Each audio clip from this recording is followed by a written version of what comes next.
This week, President Trump vowing to shut down the southern border if Mexico doesn't do something about the flow of illegal immigration. We have right now 2 big caravans coming up from Guatemala. Mexico's tough. They can stop them, but they chose not to. Now they're going to stop them. And if they don't stop them, we're closing the border. They'll close it, and we'll keep it closed for a long time. I'm not playing games. This move, bold as it may be, is not unprecedented. A number of U.S. presidents have closed parts of the southern border in times of national crisis. Joining us now to break down some of the more notable instances, presidential historian Doug Wead. Doug, thank you very much for joining us this morning. You've got the history on this. Break it down. You say it starts with the LBJ. Well, it's been all through our history. We've had wars with Mexico.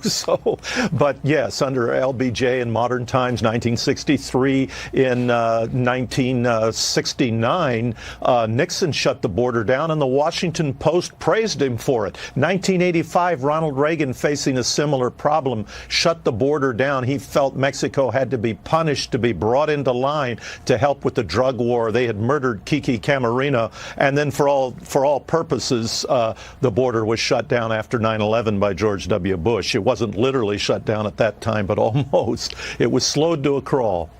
Now, Doug, you've been an advisor to 2 American presidents. When you hear President Trump talking about the possibility of shutting down the southern border, does that sound like a good strategy to you, given the situation as it stands right now? I'll tell you what, in my humble opinion, this president, Donald Trump, is a leader. He is a gutsy guy. It's what has to be done. And it's amazing to me, Bismarck taught that politics is the art of the possible. And most presidents are pretty timid about this sort of thing. Donald Trump, it's the art of the impossible. We've had all this money going to Central America to try to stop the narco traffickers. And in some countries in Central America, the governments have become the narco traffickers, and they're making additional money by flooding our country with immigrants who will send back money to their relatives in their country for hard currency. It's a real problem, and we have to have those countries and Mexico involved. And Trump's looks like he's going to try to pull this off. Yeah, absolutely. In modern times, we've gone through a lot, and you rattled off LBJ, Nixon, Reagan, W. Bush. Which of those examples do you think is most analogous, the best comparison to what the president's proposing to do in the southern border today? I think Ronald Reagan, because Ronald Reagan's point was they were covering up the murder of Kiki. The government itself was involved, and Reagan was saying, hey, we're not going to have this. And he got to their pocketbooks, and Mexico cooperated, and it was a bit of a turning point for a while. How can you? It's like sweeping an ocean with a broom to deal with drugs. Doug, do you have any suggestions as to how to manage the public relations aspect of this? Because we just talked about, you gave numerous examples of how this isn't unprecedented. Of course, this will be painted as Trump doing something that's never been done before, as this is like a catastrophic, anti-immigrant measure. How does he present something like this in a way that the American public realizes that A, it's not unprecedented, and B, it might be the only recourse at this point? Boy, I tell you.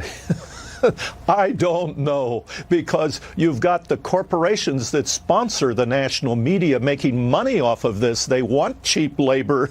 They don't want to pay taxes. That's why billionaires supported Hillary Clinton 20-1 in the last presidential election. So it's an uphill battle, but somehow the American people seem to be able to see through some of the hysteria of the national media and understand what Donald Trump is doing. That's the only hope he has. And that Twitter might work a little bit longer.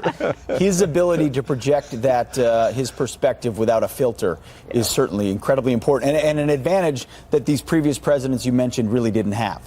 That's right, Pete. Yeah, good stuff. That's right. Doug Wead, thank you so much for your historical insight. Thank you, Jedediah. Appreciate Thanks, it. Pete.